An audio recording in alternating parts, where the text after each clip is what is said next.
للہ وحدہ والصلاة والسلام علی من لا نبی بعد اما بعد۔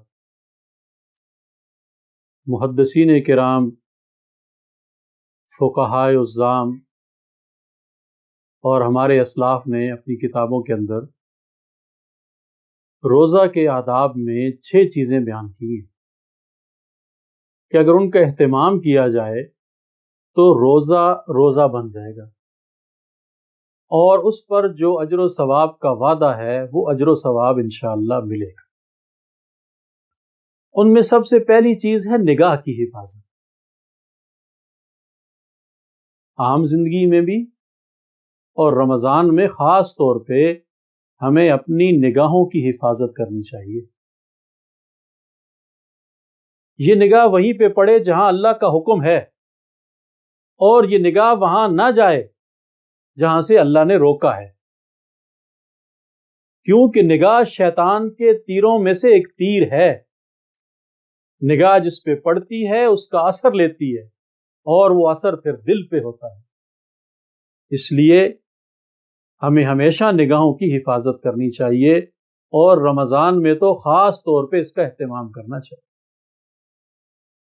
دوسری بات فرمایا کہ زبان کی حفاظت۔ جیسے پچھلے بیان میں ہم نے عرض کیا، ہم جھوٹ سے، غیبت سے، چغلخوری سے، حسد سے، کینے سے، بغض سے، غلط باتوں سے اپنی زبان کو حفاظت میں رکھیں۔ عمومی زندگی میں بھی ایسے ہی کریں، اور رمضان میں تو اس کا خاص اہتمام کریں۔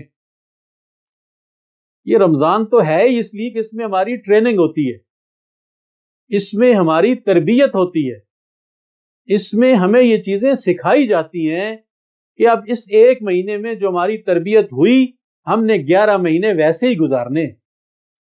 تو حالت روزہ میں زبان کی بطور خاص حفاظت کی جائے۔ ہمارے ہاں یہ بات مشہور ہے کہ یہ زبان ہی ہے جو انسان کو گدھے پہ بھی سوار کرتی ہے اور گھوڑے پہ بھی سوار کرتی ہے۔ تو اس لیے زبان کھولنے سے پہلے سوچ لینا چاہیے۔ وہ فرماتے ہیں کہ پہلے تولو پھر بولو، تو سوچ سمجھ کر بولیں، کہیں کوئی ایسی بات نہ ہو جائے کہ وہ نافرمانی کے زمرے میں آ جائے اور سارے کیے کرائے پہ پانی پھر جائے۔ تو اس بات کی احتیاط کی جائے۔ تیسرا فرمایا کانوں کی حفاظت کی جائے۔ ہم کانوں سے کوئی ایسی بات نہ سنیں، کوئی ایسی چیز نہ سنیں جس میں اللہ کی نافرمانی ہو رہی ہو۔ کوئی جھوٹ بول رہا ہے، ہم سائٹ پہ ہو جائیں۔ وہ کسی کی غیبت کر رہے ہیں، ہم سائٹ پہ ہو جائیں۔ چغلخوری کر رہے ہیں، سائٹ پہ ہو جائیں، کہ وہ تو گناہ کر ہی رہا ہے، جب ہم سنیں گے تو ہمیں بھی تو گناہ ہوگا نا۔ اور اب ہمارے ہاں یہ بھی مصیبت ہے کہ وقت گزارنے کے لیے ہم گانے سنتے ہیں۔ گانا ویسے بھی نہیں سننا چاہیے، اور حالت روزہ میں تو بالکل نہیں سننا چاہیے۔ کہا کیا جاتا ہے جی وقت نہیں گزر رہا تھا اس لیے ہم نے گانا لگا لیے کہ چلو گانا سنتے ہیں، وقت گزر جائے گا۔ ارے بھائی، قرآن کی تلاوت لگا لو، قرآن کی تلاوت سنو۔ کوئی نعت لگا لو، وہ نعت سنو۔ کسی کا بیان لگا لو، وہ بیان سنو۔ اچھی باتیں سنو، نیکی کی باتیں سنو، گناہ کی باتیں اور نافرمانی کی باتیں نہ سنو۔ اور چوتھی بات یہ ارشاد فرمائی کہ جسم کے باقی اعضاء کو بھی نافرمانی کے کاموں سے بچایا جائے۔ ہمارے ہاتھوں سے کوئی ایسا کام نہ ہو جو گناہ کا کام ہے، جو اللہ کی نافرمانی کا کام ہے۔ ہمارے پاؤں گناہ کے کاموں کی طرف چل کے نہ جائیں، نیکی کے کاموں کی طرف چل کے جائیں۔ تو اس طرح جسم کے جو اعضاء ہیں ان کو بھی نافرمانی کے کاموں سے بچایا جائے۔ نگاہ کے علاوہ، زبان کے علاوہ، کانوں کے علاوہ باقی جتنے اعضاء ہیں ان کے معاملے میں بھی ہمیں احتیاط برتنی چاہیے کہ ان سے کوئی اللہ کی نافرمانی نہ ہو جائے۔ پھر یہ بھی لکھا کہ افطار کے وقت کھانا کم کھایا جائے۔ ہم اتنا پیٹ بھر کے کھانا کھاتے ہیں کہ مغرب کی نماز ہمارے لیے مشکل ہو جاتی ہے، تراویح اس سے زیادہ مشکل ہو جاتی ہے۔ تو افطار کے وقت کھانا کم کھایا جائے۔ یہ روزے میں یہی تو ہماری تربیت ہو رہی ہے، یہی بات تو ہمیں سکھائی جا رہی ہے کہ کم کھائیں، اور ان لوگوں کا احساس کریں، ان کی فکر کریں جن کو 2 وقت کا کھانا بھی نصیب نہیں ہوتا۔ اللہ نے رزق کی فراوانی عطا فرمائی، رمضان میں برکتیں ہی برکتیں ہیں، تو اس میں ہم دوسروں کو شریک کریں۔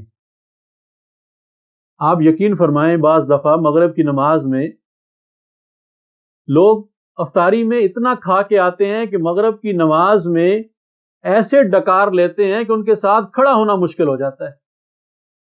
تو اس لیے فرمایا کہ افطار میں کم کھانا کھایا جائے۔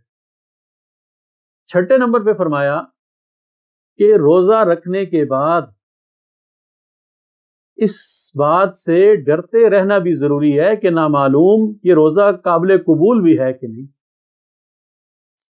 ہر عبادت کے ختم پر یہ احساس ہونا چاہیے کہ نامعلوم کوئی لغزش، کوئی کوتاہی، کوئی غلطی ہو گئی ہو اور یہ عبادت قبولیت کا شرف پانے کے بجائے الٹا منہ پہ مار دی جائے۔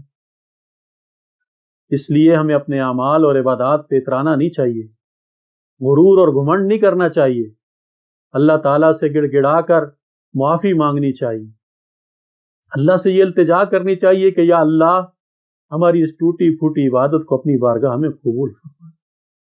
اس لیے ان باتوں کا اگر اہتمام کیا جائے گا تو انشاءاللہ ہمارا روزہ جو ہے وہ روزہ بنے گا۔ اللہ رب العزت ہمارے روزوں کو اپنی بارگاہ میں قبول فرمائے، آمین۔